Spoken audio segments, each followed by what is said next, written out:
Au moment, au moment où j'écris ce message, je suis en train de regarder à la télévision une course de biathlon. Et une chose me frappe alors. Cette chose, c'est lorsque les skieurs qui arrivent au pas de tir loupent leur cible. À ce moment-là, je ne peux m'empêcher de faire un parallèle avec les croyants qui font la course pour Christ et qui, visant leur tâche, ayant leur péché pour cible, loupent leur tir eux aussi. Ils tournent en fait leur arme vers d'autres cibles. Plutôt que de concentrer leurs efforts et leur énergie à se séparer de leurs fautes, ils tournent leur carabine vers des choses sans rapport. Quelles sont ces choses? Ils se posent 1000 questions sur des passages bibliques. Un autre point, ils réagissent d'une manière impulsive face à des attitudes anormales, où ils pensent déjà avoir fait la lumière sur ce qu'ils ne comprenaient pas autrefois, comme si une révélation surgissait. Ils font mine aussi d'avoir résolu leurs problèmes et se posent en moralisateurs pour les autres. En fait, leur empressement à parler, à s'exalter, à exprimer leurs ressentis, cet empressement trahit leur état de manque d'humilité. Plutôt que de rester dans le silence, plutôt que de rechercher le calme, la sérénité, qui est propice à l'introspection, ils vont au contraire exciter leurs sens, exacerber une partie de leur personnalité. Leur louange va même ressembler à un déchaînement d'adjectifs plus forts les uns que les autres. En fait, ils se font mousser pour employer un langage commun. Alors dans le concret, c'est un comportement d'évitement qu'ils manifestent. On évite l'obstacle plutôt que de se concentrer sur la manière de le franchir. Je ne suis pas en train de condamner celles et ceux qui ont ce comportement. Ne croyez surtout pas cela.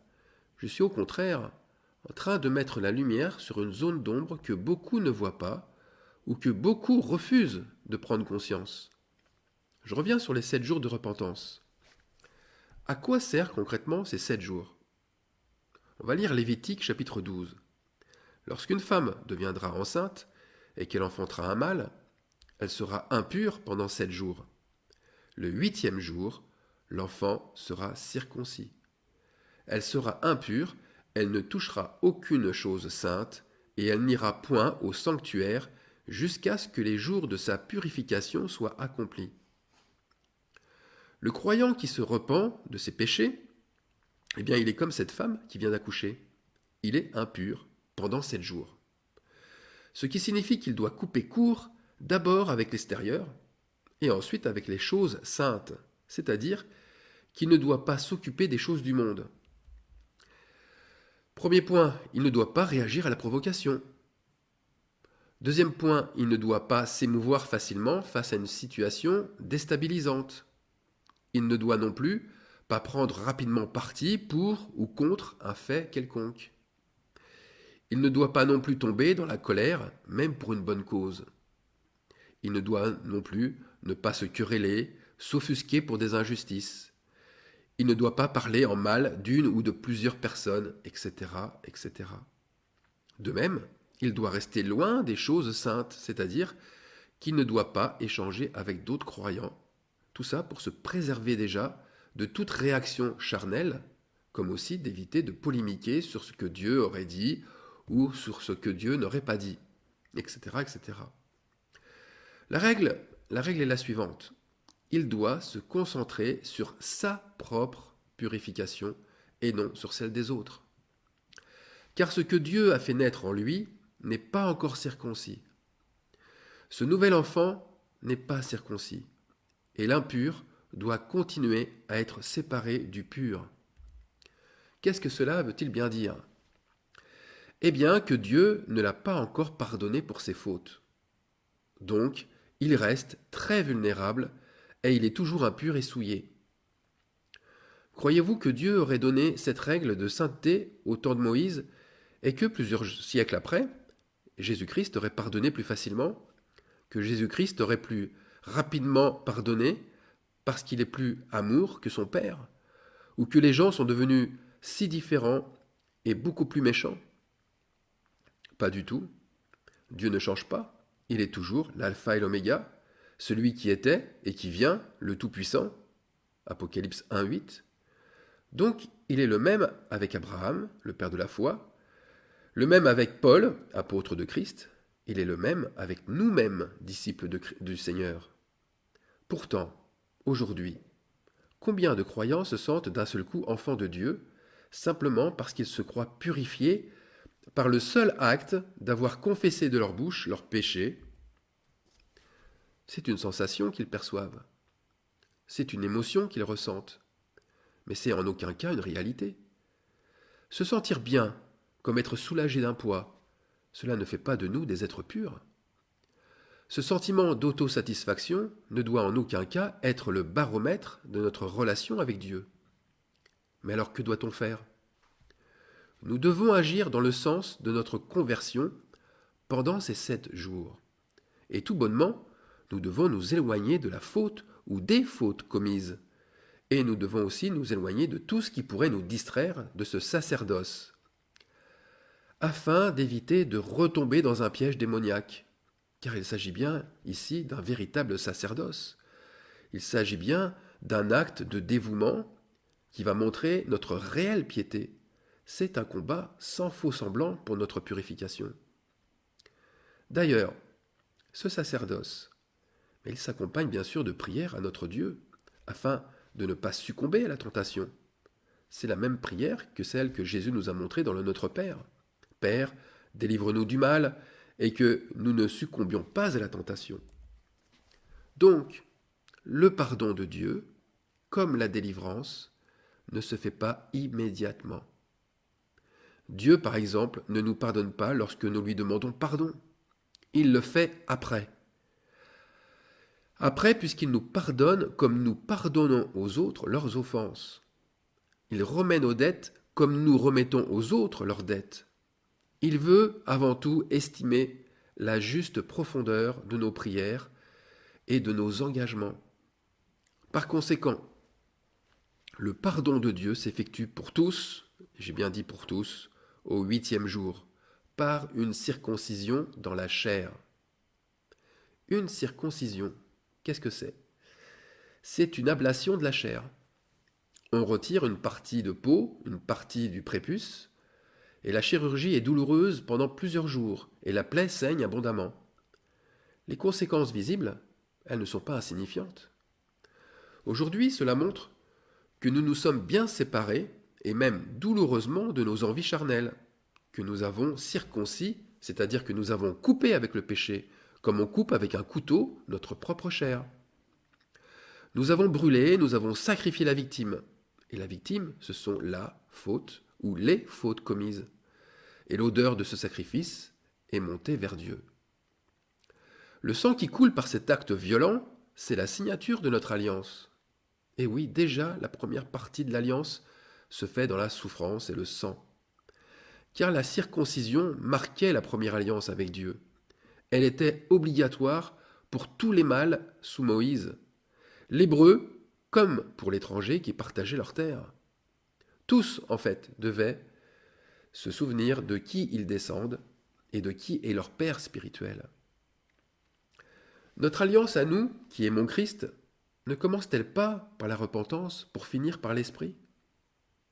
Et cette repentance, nous pouvons bien sûr l'assimiler à la circoncision de cœur, et notre conversion, nous pouvons, elle aussi, de la même façon, la comparer à la circoncision de la chair. La repentance, le cœur, la conversion, la chair. Voilà le sens de la conversion, de la circoncision. Alors pour ceux qui pensent que 7 jours, 7 jours c'est long, c'est contraignant, et qu'ils pensent aussi que les choses sont nouvelles en Christ, mais ils se leurrent. Et en fait, ils ne veulent pas vraiment payer le prix de la souffrance et du renoncement. S'ils sont déjà lassés, mais que feront-ils des 33 jours qui doivent suivre? Car cette odeur de repentance doit demeurer beaucoup, beaucoup plus longtemps. Passé ce premier stade de 7 jours, il restera pour un homme 33 jours de plus, et pour une femme 66 jours de plus, pour continuer à manifester une même attitude, une attitude humble, soumise, sans colère ni excès. C'est-à-dire qu'il ne mangera pas ce qui reste de ce qui a été sacrifié. il ne retournera pas à ce qu'il a vomi. Maintenant, il y a une chose que met en lumière le livre du Lévitique au chapitre 11, juste le chapitre d'avant. Ce chapitre nous montre, comme son chiffre l'indique, une opposition. Il nous montre un combat, une division, un divorce même, le divorce entre la nourriture impure et la nourriture pure. Les animaux qui volent correspondent à de la nourriture céleste. Les animaux se déplaçant sur terre, eux, correspondent à de la nourriture terrestre. Il y a du pur et il y a de l'impur dans les deux. Je rappelle concernant la nourriture physique que c'est exactement la même chose du côté spirituel. Jésus répondit, il est écrit, l'homme ne vivra pas de pain seulement, mais de toute parole qui sort de la bouche de Dieu. La parole de Dieu, c'est comme la nourriture céleste. Elle se mange, mais attention, nous le voyons avec les animaux qui volent, tout ce qui provient du ciel n'est pas forcément pur. Elohim a créé tous les animaux, mais certains sont comestibles et d'autres non. Ce qui veut dire que si nous mangeons une nourriture qui ressemble à de la parole de Dieu, elle ressemble à la parole de Dieu, mais qui n'en est pas, nous ingurgitons un aliment impur. La Bible est-elle impure alors? La Bible, comme ce que disent, exactement comme ce que disent les faux prophètes, eh bien la Bible et les faux prophètes sont souillés. Le pur est mélangé avec l'impur. Aucune traduction est vraie à 100%. Il y a aussi une quantité de versets mal traduits qui sont rédigés.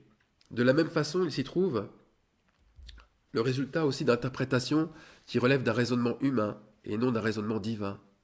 Toute inspiration qui vient du ciel n'est pas forcément pure. Elle peut provenir d'esprits séducteurs, car ces mauvais esprits louent Dieu à leur manière. D'où le fait d'avoir vraiment du discernement pour bien discerner ce qui est bon et édifiant pour l'homme. Car faute de discernement, celui qui mange de la nourriture impure devient lui-même impur. Donc la Bible est pure pour ceux qui sont purs. Car ceux qui sont purs vont manger ce qui est vrai. Mais pour les autres, ils doivent attendre de se sanctifier avant de manger. Tout cela pour discerner le bon aliment. C'est pour cela que les derniers versets du chapitre 11 du Lévitique insistent autant sur la sanctification et le discernement. Je vous lis la fin du chapitre 11. « Je suis l'Éternel votre Dieu, vous vous sanctifierez et vous serez saints car je suis saint.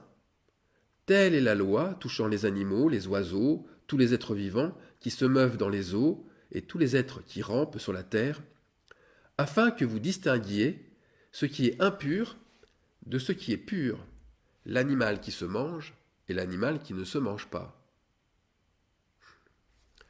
Lorsque l'on mange, en fait, un animal qui ne se mange pas, nous absorbons des pensées impures. Donc, d'un point de vue spirituel, combien d'entre nous avons absorbé et digéré des dogmes impurs, des vérités fausses, des interprétations mensongères, des versets bibliques tronqués, des fables, comme le dit Paul à Timothée. Comme c'est le cas pour tout le monde, puisque nous avons tous, à un moment donné ou à un autre de notre parcours de croyant, ingurgité une nourriture empoisonnée, eh bien chacun devrait donc non seulement passer par ces 7 jours de repentance, mais comprendre mieux aussi pourquoi nous ne devons plus avoir pendant un temps déterminé de contact avec les choses saintes, pour ne pas continuer à les souiller. Pourquoi vouloir rechercher des discussions bibliques, par exemple, alors que nos yeux, alors que notre compréhension est impure et souillée? Si nous le faisons, nous rajoutons de la souillure à de la souillure, et nous nous souillons, et nous souillons aussi ceux qui sont influencés par notre vision. Notre repentance, comme notre foi, n'a alors plus aucun sens. Par ailleurs, tant qu'une personne est souillée, elle ne peut avoir de discernement. Elle ne pourra comprendre les choses saintes, puisque sa compréhension est voilée. Elle doit donc évidemment attendre d'être complètement purifiée pour essayer de toucher aux écritures bibliques. Elle doit attendre d'être complètement délivrée pour donner des conseils à d'autres croyants. Sinon, elle attirera des malheurs sur eux. Alors la question, qui de nos jours respecte ces choses saintes que Moïse a reçues? Alors attention, en vous disant cela, je ne cherche surtout pas à vous coincer, ou je ne cherche pas à vous enfermer dans un nouveau dogme. Je n'ai aucun intérêt personnel, ni aucun intérêt religieux à le faire. Je n'ai aucune ambition sociale. Je n'ai aucune prétention de devenir connu, illustre. Mon mandat, au contraire, c'est de libérer mon prochain de son savoir religieux impur.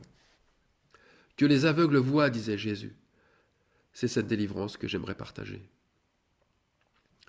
Le livre du Lévitique. Ce livre est crucial il est crucial pour cela, justement, pour délivrer. D'ailleurs, son nom hébraïque d'origine, c'est « Et il appela ». Il, qui c'est? C'est Dieu, bien sûr. Dieu qui appelle de l'intérieur du tabernacle. Et il appelle Moïse dès le premier verset. Mais pas seulement lui. Il appelle tout croyant à se sanctifier. Tous les Lévites devraient passer par ce livre. Un croyant n'est-il pas un Lévite de nos jours? Et au cœur de ce livre, c'est-à-dire vers la moitié des chapitres, autour du 11e jusqu'au 14e chapitre environ, eh bien, se trouvent les lois de la purification et les lois de la sanctification. Alors bien sûr, beaucoup de ceux qui sont impurs ne le savent pas. Ou plutôt, beaucoup de ceux qui sont impurs ne le savent plus, pour la plupart. Ils pensent être purifiés par le sang de Jésus-Christ, et la réplique leur est si facile. Paul a dit « Tout est pur pour celui qui est pur ». Donc, ils continuent à pécher, se croyant purs. C'est exactement cela, avoir un esprit d'aveuglement. D'ailleurs, ils ne prennent pas le contexte entier de ce que dit Paul, puisque Paul dit « Tout est pur pour ceux qui sont purs, mais rien n'est pur pour ceux qui sont souillés et incrédules. Leur intelligence et leur conscience sont souillées. Ils font profession de connaître Dieu, mais ils le renient par leurs œuvres, étant abominables, rebelles et incapables d'aucune bonne œuvre. » Donc, ces croyants-là considèrent les autres comme impurs et incrédules. Mais ils devraient continuer à se regarder, eux, dans le miroir, et à se poser la question si leurs œuvres mauvaises ne trahissent pas leur soi-disant pureté. Alors comment sortir de ce cercle infernal et diabolique qui fait qu'un croyant impur, se voit pur? Tout simplement en croyant que nous sommes au temps du rétablissement, dont tous les prophètes ont parlé. Et par conséquent, nous devons pratiquer les choses saintes que Moïse avait reçues. Mais voilà, certains diront encore, c'est de la loi.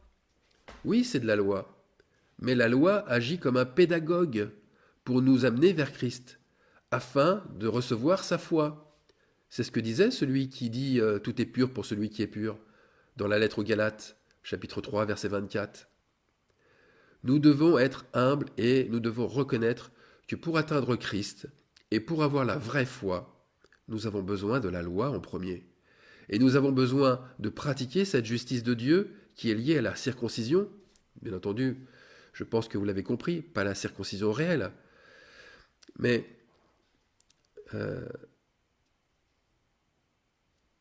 nous avons besoin en fait de cette circoncision, cette justice qui remplit notre réserve d'huile, car c'est ce que nous devons avoir. Et c'est ce qui nous permet d'être reconnus par notre époux, pour être semblables en tout point à lui, et rentrer dans la salle des noces. Alors je voudrais terminer par un passage qui est important, et qui vient encore confirmer la bénédiction qui accompagne la circoncision. Cela se trouve dans Ésaïe, chapitre 30, à partir du verset 22. Et là on va lire dans la version Osterwald.